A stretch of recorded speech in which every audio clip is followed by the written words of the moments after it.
दसवात खुले मौसम दे खुली दा हवा राज राज जाना ना उनकी तरादा दसवात खुले मौसम दे खुली दा हवा राज राज जाना उनकी तरादा दसवात खुले मौसम दे। थियल बरसातुनि खां पोइ सवात में रौनकूं ऐं रंग निखरी पिया आहिनि ऐं सवात में हिन वक़्तु सयाहनि जी पीउ नज़र अचे थी। सवात जंहिं ते चइनि सालनि ताईं पाबंदी मढ़ियल तहरीक तालिबान जो असरु रहियो, उते जॾहिं ऑपरेशन शुरू थियूं ऐं लाभाइता नतीजा आया त सवात वासियुनि वञी सुख जो साहु खयो आहे,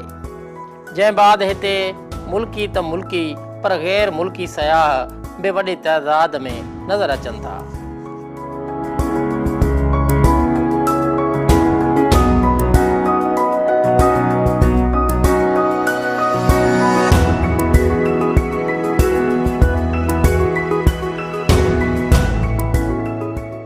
खैबर पख्तूनख्वा जे ज़िले सवात में हिन वक़्तु सयाहनि जे अचण में गैर मामूली वाध थी आहे। चयो पियो वञे त सयाहती हंधनि ते मौजूदु होटल भरिजी विया आहिनि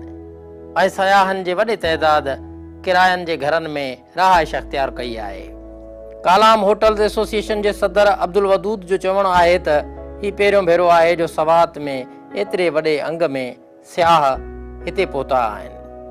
जिन में गैर मुल्की सयाह बि शामिल आहिनि। संदसि चवणु आहे त अहिड़नि सयाहनि में वॾो तइदाद औरतुनि जो बि शामिल आहे जेकी होटलुनि में रहियल आहिनि। अब्दुल वदूद जो इहो बि चवणु आहे त कालाम वारे इलाइक़े में 250 खां वधीक नंढा वॾा होटल मौजूदु आहिनि जेके हाणे ई सयाहनि सां भरिजी चुका आहिनि।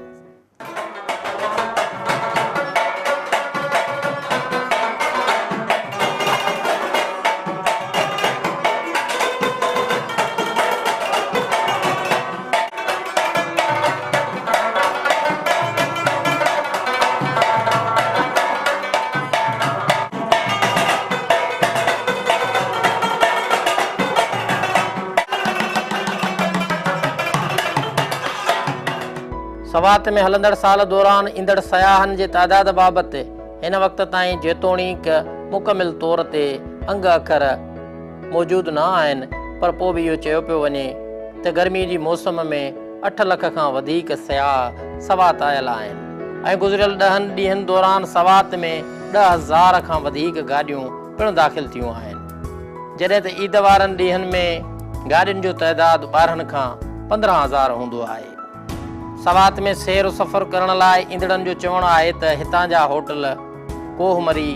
ऐं पाकिस्तान जे ॿियनि सियाहती हंधनि खां वधीक सस्ता आहिनि, जॾहिं त रहाइशुनि जो इहो बि चवणु आहे त 350 खां वधीक होटलूं हिते मौजूदु आहिनि, जंहिंमें 30,000 खां वधीक सयाह उन्हनि होटलुनि में तरसनि था, जॾहिं त 400 खां वधीक रेस्टोरेंट सवात दरिया जे किनारे ते मौजूदु आहिनि जेके माण्हुनि लाइ ख़ासी तफ़रीह मुहैया कनि था।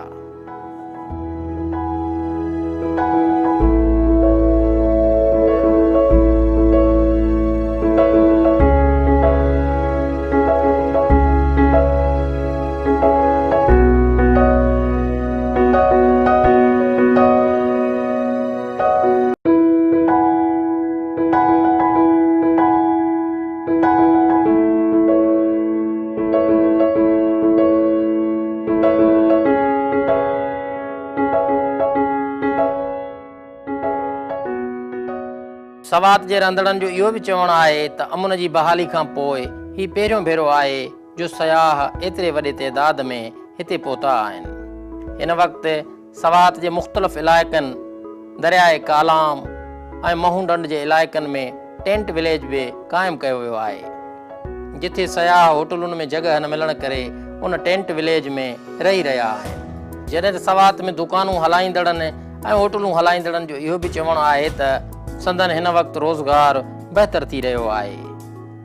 ऐं संदन दुकानूं जेके अॻु सिज लथे सां ई बंदि थी वेंदियूं हुयूं, से दुकानूं राति जो देरि ताईं खुलियल रहनि थियूं। संदन इहो बि चवणु आहे त अमुन जी बहाली खां पोइ तालिबान जो जेको मथनि ख़ौफ़ हो सो ख़ौफ़ हाणे ख़तमु थी चुको आहे। गैर मुल्की जेके सवात में हिन वक़्तु रही रहिया आहिनि तन जो चवणु आहे त दहशतगर्दी ऐं ॿोॾुनि सबबु हितां जी मईशियत जेका पुठिते वञी रही हुई उहा हाणे सयाहत करे अॻिते वधंदी। गैर मुल्की सयाह हिन वक़्तु तमामु घणो सवात पहुची ख़ुशी महसूसु करे रहिया आहिनि ऐं खेनि शहरनि वांगुरु सवात में बि देरि ताईं बाज़ारूं खुलियल मिलनि थियूं। सयाहत करे हिन वक़्तु सवात जूं बाज़ारूं पुर रौनक बणिजी वियूं आहिनि, जंहिं करे उतां जे रहवासियुनि जो कारोबार बि बहितर थी रहियो आहे। हिते इहो यादि रहे त सवात केतिरा ई साल पाबंदी मढ़ियल तहरीक तालिबान जे असर हेठि रही ऐं साॻे वक़्तु कुदरती आफ़तुनि ऐं ॿोॾुनि करे बि सवात जा माण्हू परेशान रहिया, जंहिं करे सयाहत खे तमामु घणो नुक़सानु रसियो। जॾहिं तालिबान जो ज़वाल शुरू थियो ऐं सनतुनि जी ॿीहर बहाली थी ऐं अमन व अमान ॿीहर वापसि थियो तॾहिं सवात जूं रौनकूं बि वापसि वरी पियूं। सवात में एतिरे वॾे तइदाद में मुल्की ऐं गैर मुल्की सयाहनि जे अचण सां इहो वाज़िह थिए थो त अहिड़ो हंधु जिथे कंहिं ज़माने में तालिबान विड़हाकनि जो ख़ौफ़ हूंदो हो, पर उन तफ़री माॻ ते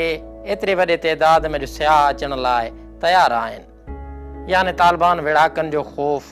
मुकमिल तौर ते हिन वादी जे रहवासियुनि मां ख़तमु थी चुको आहे। त पोइ सोचण जो सुवाल इहो बि आहे त सिंध जे पुरअमन इलाइक़े गोरख हिल स्टेशन खे जेकॾहिं तरक़ी वठराई वञे त सवात खां केतिरा ई भेरा वधीक सयाह हिते अची सघनि था, पर बदकिस्मतीअ सां असांजी हुकूमतुनि गोरख जी तरक़ीअ जे हवाले सां ॻाल्हियूं ऐं वाइदा त वॾा कया आहिनि, पर बहितरी लाइ अमली क़दम को बि न खयो वियो आहे। ज़रूरत हिन ॻाल्हि जी आहे त गोरख हिल स्टेशन थर तोड़े सिंध जी साहिली पटी ते तफ़री माॻनि ते तरक़ी वठराइजे त जीअं सिंध खे पूरी दुनिया जे सयाहनि जो महवर ऐं मर्कज़ बणाए सघिजे।